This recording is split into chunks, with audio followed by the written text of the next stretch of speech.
আসসালামু আলাইকুম প্রিয় বন্ধুরা, আশা করছি আপনারা ভালো আছেন।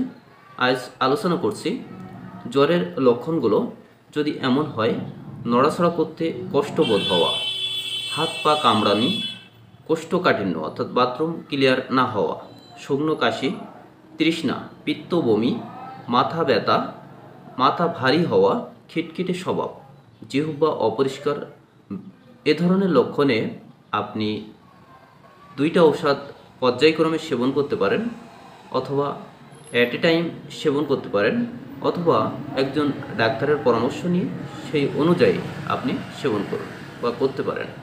ঔষধ দুইটা ব্রায়োনিয়া ও বেলেডোনা। কত পাওয়ার সেবন করবেন সেটি একজন হোমিও ডাক্তারের পরামর্শ নিয়ে অবশ্যই সেবন করবেন।